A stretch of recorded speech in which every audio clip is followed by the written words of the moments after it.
वहीं जयपुर की झालाना आरटीओ से एक अजब गजब मामला सामने आया, जहां एक भारतीय कंपनी की गाड़ी को कागजों में विदेशी बना दिया गया। गलती सिर्फ एक एंट्री की थी, लेकिन अब वाहन मालिक को उसकी कीमत 10 गुना ज्यादा चुकानी पड़ रही है। क्या है पूरा मामला, इस रिपोर्ट में देखिए।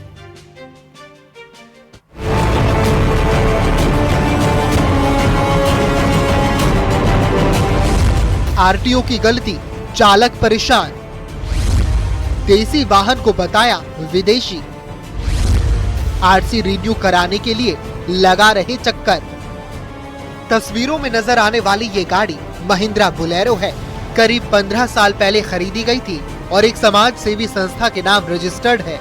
15 साल पूरे होने पर आरसी रिन्यू करवाना जरूरी होता है। इसी प्रक्रिया के तहत वाहन चालक झालाना आरटीओ पहुंचा, लेकिन वहां जो हुआ उसने सबको हैरान कर दिया। आरटीओ ने आरसी रिन्यू की फीस 5 से 7 हजार की जगह करीब 50,000 रुपए बताई। जब कारण पूछा गया तो जवाब मिला क्योंकि ये गाड़ी विदेशी है। चालक ये सुनकर हैरान रह गया। उसने बताया कि ये गाड़ी पूरी तरह भारतीय कंपनी की है और इसका निर्माण भारत में ही होता है, लेकिन आरटीओ रिकॉर्ड में इसे विदेशी दर्ज किया गया है।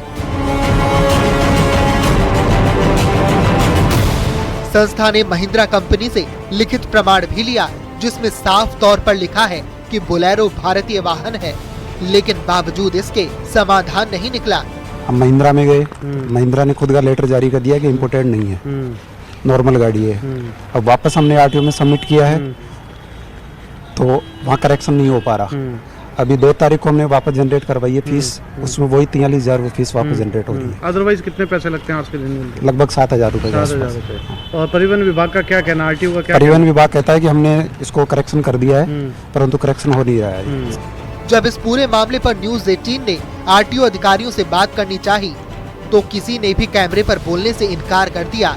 हालांकि ऑफ कैमरा अधिकारियों ने माना कि 15 साल पहले टाइपिंग एरर हुई थी और अब उसे ठीक करने की कोशिश की जा रही है।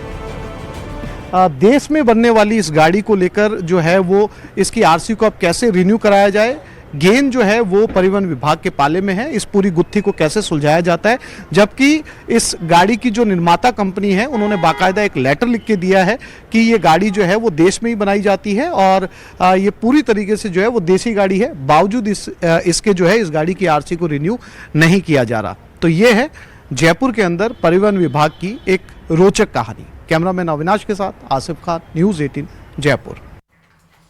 और अब आपको चित्तौड़गढ़ से आ रही एक बड़ी खबर बता दें, जहां नशे के खिलाफ कार्रवाई की गई। पुलिस ने 2 जगहों पर कार्रवाई की है और 4 आरोपियों को गिरफ्तार किया गया। इसके अलावा एक कार को भी जब्त किया गया है, जिससे 2 किलो 237 ग्राम अफीम जब्त हुई है। 2 अलग अलग कार्यवाही में 2 किलो 237 ग्राम अफीम जब्त की गई। 4 आरोपी गिरफ्तार किए गए और सदर चित्तौड़गढ़ थाना पुलिस की तस्करी के खिलाफ ये कार्रवाई लगातार जारी है।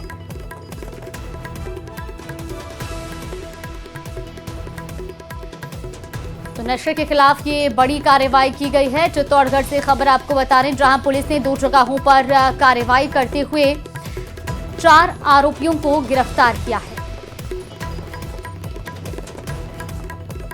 वहीं राजस्थान माध्यमिक शिक्षा बोर्ड की 10वीं और 12वीं की वार्षिक परीक्षाएं गुरुवार से प्रदेश भर में शुरू होंगी, जिसके लिए कुल 19,90,057 विद्यार्थियों ने पंजीकरण कराया है।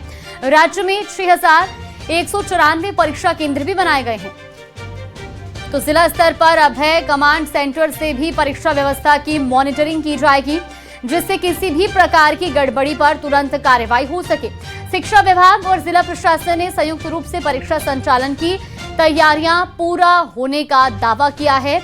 बता दें कि इस साल 10वीं में 10,68,109 और 12वीं में 9,10,009, प्रवेशिका में 7,817 और वरिष्ठ उपाध्याय वर्ग में 4,122 विद्यार्थी रजिस्टर्ड हैं।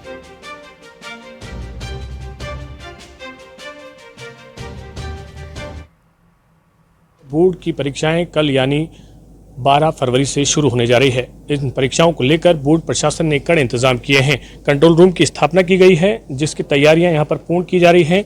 कल सुबह 8:30 बजे से परीक्षा शुरू होगी, जिसके लिए तमाम इंतजाम किए जा रहे हैं। यहां पर उड़न दस्ते भी बनाए गए हैं। साथ ही जो है इन तमाम परीक्षा केंद्रों पर निगरानी रखी जाएगी। कंट्रोल रूम की स्थापना की गई है। वरुण जी हमारे साथ हैं। वरुण जी, किस तरह का ये कंट्रोल रूम है और किस तरह की मॉनिटरिंग होगी इस पे? सर, इस पर 12 तारीख से, जैसे आपने बोला, यहाँ पे माध्यमिक शिक्षा बोर्ड अजमेर हमने यहाँ कंट्रोल रूम स्थापित किया है। कंट्रोल रूम के आसपास हमारे बोर्ड के ऑब्जर्वर्स आएंगे और हमारी टीम सीसीटीवी के द्वारा ये सर्वेलेंस रखेगी कि कोई भी फर्रेबाजी, चीटिंग वगैरह ना हो। हमने सीसीटीवी कैमरास की स्थापना 263 सेंटर में करी है, जिनमें एग्जामिनेशन सेंटर्स भी हैं, जिनमें हमारे एकल सेंटर्स भी हैं, नोडल सेंटर्स भी हैं और इवैल्यूएशन सेंटर्स में भी हमने सीसीटीवी कैमरा लगाए हैं। तमाम इंतजाम जो है बोर्ड प्रशासन की ओर से किए गए हैं। 28 दिन तक ये परीक्षाएं चलने वाली हैं और उसे लेकर बोर्ड प्रशासन की ओर से तैयारियां पूरी कर ली गई हैं। कल सुबह 8:30 बजे से परीक्षा होगी। तनावपूर्ण परीक्षा हो, इसे लेकर प्रधानमंत्री भी अपील कर रहे हैं। न्यूज़ 18 भी सभी से अपील कर रहा है कि तनाव मुक्त रहते हुए जो है वो परीक्षा अपनी दें और सुबह परीक्षा टाइम से कुछ देर पहले जो है परीक्षा केंद्र पर पहुंचे, जिससे कि शांतिपूर्ण रूप से अपने नंबर देखते हुए वह अपने परीक्षा केंद्र पर शांतिपूर्ण रूप से परीक्षा दे सकें। कैमरा पर्सन कौशल सिंह के साथ अशोक सिंह, न्यूज़ 18 अजमेर। वहीं धौलपुर में तैयारियां पूरी हो चुकी हैं। जिला शिक्षा अधिकारी माध्यमिक सुखो देवी ने जानकारी देते हुए बताया कि परीक्षाएं 12 फरवरी से 11 मार्च तक संचालित की जाएंगी और जिले में इस बार 10वीं कक्षा के 22,385 और 12वीं कक्षा के 17,558 परीक्षार्थी शामिल होंगे। इस तरह से कुल 39,943 विद्यार्थी बोर्ड परीक्षा में भाग लेंगे। परीक्षाओं के सफल एवं पारदर्शी संचालन के लिए जिले में 88 परीक्षा केंद्र भी बनाए गए हैं, जिनमें 79 राजकीय और 9 निजी विद्यालय शामिल हैं। परीक्षा की निगरानी के लिए 26 कोऑर्डिनेटर और निजी विद्यालयों में 9 माइक्रो ऑब्जर्वर नियुक्त किए गए हैं। नकल रोकने और निष्पक्ष परीक्षा सुनिश्चित करने के लिए 3 उड़न दस्ते गठित किए गए हैं, जिनमें 2 जिला स्तरीय और 1 बोर्ड स्तरीय टीम शामिल है। जिला स्तरीय उड़न दस्ते की कमान जिला शिक्षा अधिकारी एवं अतिरिक्त जिला शिक्षा अधिकारी संभालेंगे।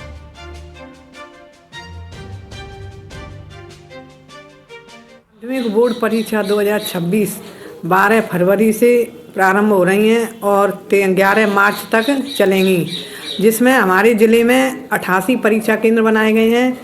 79 परीक्षा केंद्र राजकीय हैं और 9 परीक्षा केंद्र प्राइवेट स्कूलों में, विद्यालयों में हैं, जिसमें कक्षा 10th में 22,385 परीक्षार्थी परीक्षा देंगे और कक्षा 12 में 17,558 परीक्षार्थी परीक्षा देंगे।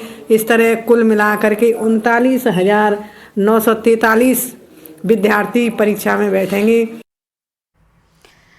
तो वहीं झुंझुनू के मंडावा से अब बड़ी खबर। गोयनका हवेली में सैलानियों पर मधुमक्खियों का हमला देखने को मिला। फतेहपुर रोड स्थित हवेली में भ्रमण के दौरान यह हमला हुआ, जिसमें करीब 10 पर्यटकों को मधुमक्खियों ने काटा है। अचानक हुए इस हमले से सैलानियों में अफरा तफरी भी मच गई। तो ये बड़ी खबर झुंझुनू के मंडावा से आपको बता रही, जहां 10 पर्यटकों पर मधुमक्खियों ने हमला किया और अचानक हुए इस हमले के चलते सैलानियों में अफरा तफरी मच गई।